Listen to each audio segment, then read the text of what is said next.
I call the honourable member Besata Sam Lotu-Iiga. Thank you, Mr. Speaker. Talofa lava. Talofa lava, and good afternoon to you and all those across the country who are listening in on this debate or watching it on TV. Sir, it's a pleasure to take a call on this bill, the Fraud Measures and Debt Recovery Bill, because, sir, what it does, and the last member might have used a lot of superlatives, but she didn't actually talk much about the bill, and the bill brings in place new tools to prevent, to detect and to catch welfare fraud. That's what we're talking about here today. It's not about business fraud, it's not about tax fraud, it's about welfare fraud. So, sir, I want to thank the Minister, the Associate Minister for Social Development, the Honourable Chester Burrows, for the hard work that he's done on this bill, along with the officials, to bring about a bill that I think is measured, that is informative and certainly will be workable going forward. And as the chair of the committee, I look forward to debating and examining some of the issues that are within this bill and hearing from submitters from around the country in what they see as legitimate in terms of prosecuting and enforcing welfare fraud, sir. Sir, the Ministry of Social Development is owed a significant amount of money from fraud-related debt, overpayments and recoverable assistance. This is $128 million on convicted fraud alone. $128 million. So I think we've got to take this issue seriously, sir. And I know Mr Dern mentioned that it should be even-handed and that we should look at comparisons between the various pieces of legislation. But one of the issues, sir, that she didn't raise is that recent High Court decisions have questioned how the Ministry of Social Development applies discretion to recover welfare debts. And those decisions, sir, have created uncertainty about their powers, about their duties when recovering welfare debt. So this bill addresses that, and our government has decided to act. And I encourage parties across this House, and I encourage all New Zealanders to get behind the bill, because the bill addresses the effect that those High Court decisions have on the ability of the Ministry to prosecute fraud.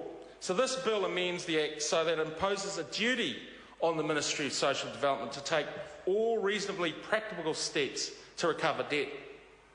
And I think that's reasonable, sir, and I believe most New Zealanders would say it's reasonable. Secondly, the Ministry has discretion to determine, case by case, the method and the rate of recovery.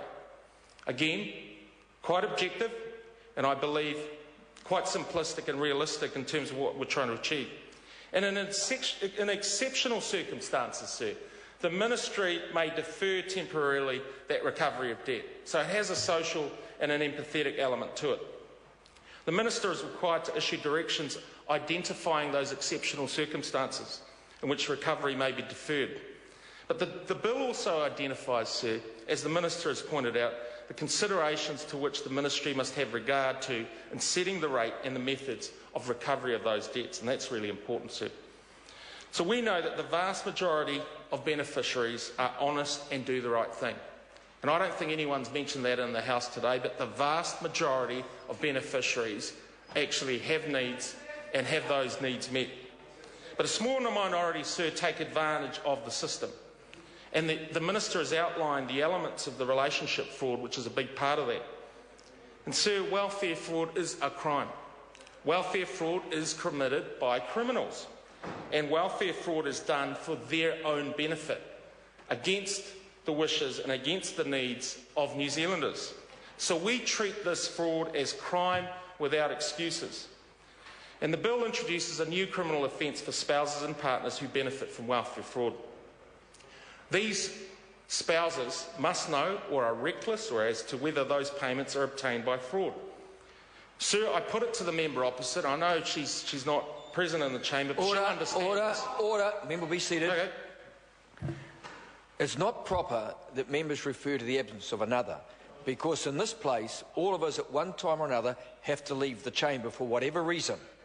It is out of order. Call the honourable member. Thank you, sir. And we know that the evidentiary burden, sir, is a high threshold test. She stated in this House that it's low. I beg to differ. I beg to differ, because it requires a mens rea, a criminal mind, and the evidentiary burden is clear.